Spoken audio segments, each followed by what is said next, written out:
Before you were the House Minority Leader, there was a government shutdown back in 2013. It was Republicans who would not vote to fund the government at that time. I want to listen to something you had to say then. We're in the midst of a government shutdown right now that is unnecessarily forcing pain on the American people. It's a shutdown that was manufactured by the House GOP that has resulted in a situation where Americans all across this country have now been put in jeopardy. That's a tragedy of epic proportions. In a world of noise, we stand for liberty and constitutional principles. If you're tired of the mainstream narrative and want unfiltered truth, join our growing movement by subscribing now. It really helps the channel grow. Thanks for tuning in to World Insight Hub. Now, this moment right here shows why accountability matters. Kaitlan Collins didn't have to raise her voice or spin a headline. She simply pressed play. Because back in 2013, when the shutdown battle hit Washington, Hakeem Jeffries called it manufactured pain and blamed Republicans for putting Americans in jeopardy. But now, he's defending the same playbook, just with different colors on the scoreboard. And Collins brought him right back to that 2013 version of himself. A version that actually believed what he said. I wonder what Hakeem Jeffries of today would say to the Hakeem Jeffries of 2013 who had that message in terms of wanting to pass a clean CR so Congress could get back to work. Well, the Hakeem Jeffries of today definitively agrees with the Hakeem Jeffries of yesterday from the standpoint of, listen, we've said to Republicans, get to the negotiating table. We want to find a bipartisan path forward. We want to reopen the government. We are standing by hardworking federal employees, but we need a partner in that effort. But we don't have a partner. Literally, Donald Trump, over the last 29 days, has spent more time talking to Hamas and to the Chinese Communist Party than to Democrats on Capitol Hill who represent half the country. And that's extraordinary in and of itself. And we've said we will pass a spending bill that's bipartisan, that makes life better for the American people. What we will not do is support continued Republican efforts to rip health care away from everyday Americans. You were asked today if you will defer your paycheck during the shutdown. Obviously, a lot of federal workers, TSA agents are going without paychecks. Have you made a decision on that yet, sir? I'll be commenting on that shortly, but I understand the sacrifice that people are making, including Capitol Police officers here, and I'm going to conduct myself accordingly, given that sacrifice. So that sounds like a yes, that you will defer your paycheck. Well, I have more to say about that shortly, but I think consistent with the values that I just articulated. After Kaitlan Collins played that 2013 clip, you could almost see the tension in Hakeem Jeffries' face. Because back then, he called the shutdown manufactured pain, the kind of political stunt that, in his own words, put Americans in jeopardy. Fast forward to today, and suddenly that same manufactured pain is fine, as long as Democrats are the ones causing it. So when Collins asked if he still agreed with the old version of himself, Jeffries did what career politicians always do. He wrapped the contradiction in a cloud of talking points. He blamed Republicans, accused Trump of talking to Hamas, and tried to reframe chaos as leadership.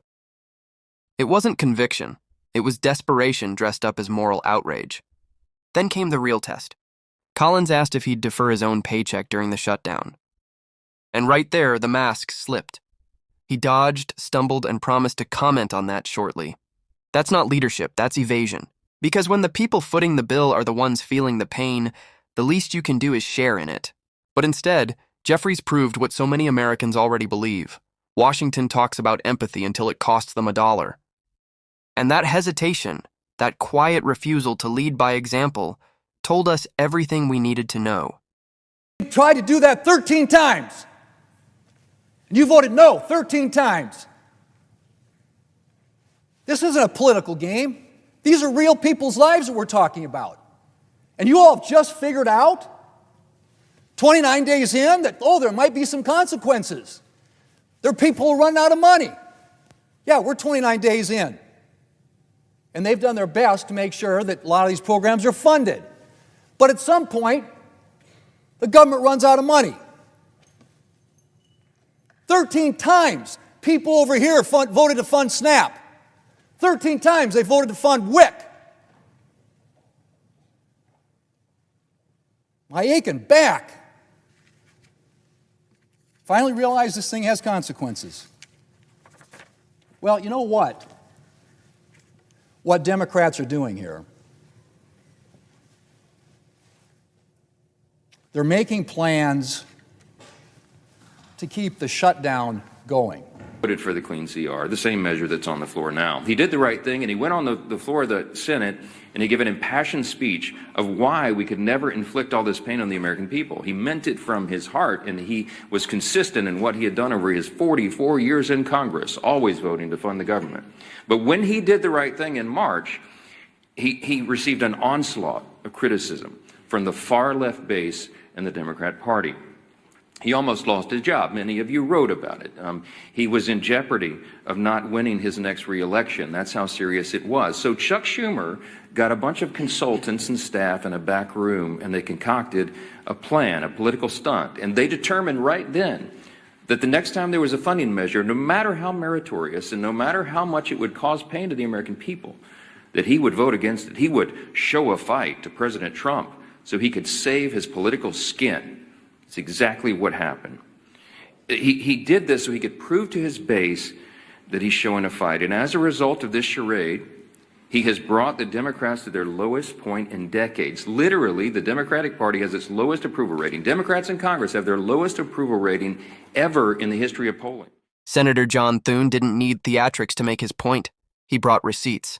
Standing on the Senate floor, he reminded the nation that Republicans have voted 13 times to fund programs like SNAP and WIC. 13 times. And every single time, Democrats said no.